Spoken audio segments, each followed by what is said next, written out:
عليكم الصيام كتب عليكم الصيام كما كتب على الذين من قبلكم لعلكم تتقون. Bismillahirrahmanirrahim. Assalamualaikum warahmatullahi wabarakatuh. Alhamdulillahirabbil alamin wassalatu wassalamu ala asyrafil anbiya'i wal mursalin sayyidina Muhammadin wa ala alihi wa sahbihi ajmain, amma ba'd. Alhamdulillah, kita berjumpa di sore hari menjelang buka di bulan Ramadan untuk sedikit membahas mengenai tafsir sebagian dari firman-firman Allah Subhanahu wa taala yang mungkin bisa dapat kita ambil faedahnya untuk bekal kita selama bulan Ramadan ini. Nah, insyaallah sore ini saya akan membawakan firman Allah Subhanahu wa taala dalam surat Al-Baqarah ayat 183 di juz kedua. Allah Subhanahu wa taala berfirman, Bismillahirrahmanirrahim. Ya ayyuhalladzina amanu kutiba alaikumusyamu kama kutiba alal ladzina min qablikum la'allakum tattaqun. Nah, sebagaimana kita ketahui dalam surat Al-Baqarah ayat 183 ini yang inti ayatnya adalah Allah Subhanahu wa taala memberikan kepada kita sebagai umat Nabi Muhammad SAW perintah melaksanakan ibadah puasa di bulan Ramadan. Nah, akan tetapi kita perinci bagaimana Allah Subhanahu wa taala memberikan perintah pada surat Al-Baqarah ayat 183 ini. Diawali Allah Subhanahu wa taala memanggil kepada kita dengan ya ayyuhalladzina amanu. Wahai orang-orang yang beriman. Berarti dalam bahasa Arab panggilan itu ada ya, ada hayya, ada ta'al. Tapi Allah Subhanahu wa taala memilih kepada kita sebagai umat Nabi Muhammad SAW dengan panggilan ya ayyuhalladzina amanu. Ya itu artinya panggilan untuk yang dekat ataupun yang jauh. Berarti Allah Subhanahu wa taala tidak memandang baik kita sebagai hamba-hamba yang ahli taat ataupun hamba-hamba yang kurang dalam taat kepada Allah Subhanahu wa taala, bahkan hamba yang tidak pernah berbuat taat kepada Allah Subhanahu wa taala. Allah Subhanahu wa taala panggil dengan panggilan ya ayyuhalladzina amanu.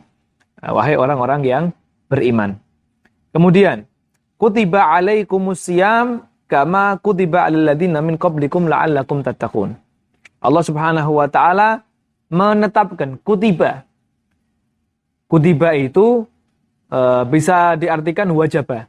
Akan tetapi kenapa Allah Subhanahu wa taala menggunakan kutiba? Kutiba yang berarti tercatat, tercantum untukmu. Kewajiban berpuasa.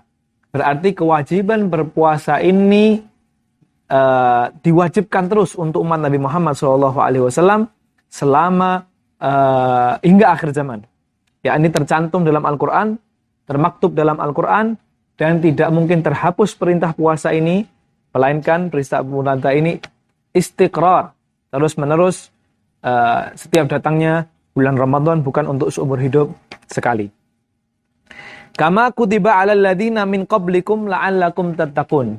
Sebagaimana umat-umatmu terdahulu, umat-umat terdahulu diperintahkan juga kepada mereka untuk berpuasa. Jadi umat-umat sebelum Nabi Muhammad SAW itu juga diwajibkan, ada yang namanya diwajibkan berpuasa di bulan-bulan tertentu atau di hari-hari tertentu.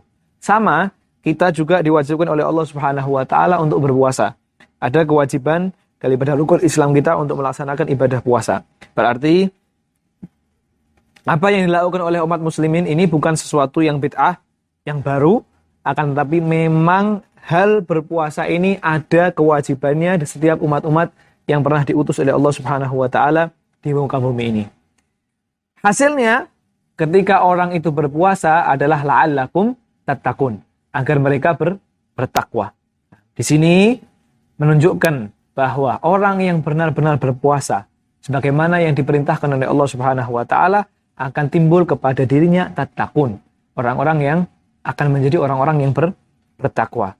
Nah, berarti Allah Subhanahu wa taala juga memberikan kepada kita dalam perintah surat Al-Baqarah ayat 183 ini istiqamah, bertakwa kepada Allah Subhanahu wa taala. Dari hasil kita berpuasa di bulan Ramadan, tidak hanya di bulan Ramadan saja, tapi hasil tatakun ini bisa keluar sampai kehidupan kita sehari-hari hingga kita menjumpai Ramadan yang akan datang. Dan jika kita benar-benar dalam bertakwa, dalam berpuasa di bulan Ramadan dan menghasilkan takwa itu tersebut, maka setiap tahunnya ketika kita melalui bulan Ramadan akan bertambah ketakwaan kita kepada Allah Subhanahu wa taala. Nah, insyaallah sedikit yang saya sampaikan ini bisa bermanfaat untuk kita semua. Kurang lebihnya mohon maaf. Billahi taufiq wal hidayah. Waridha wal inayah. Wassalamualaikum warahmatullahi wabarakatuh.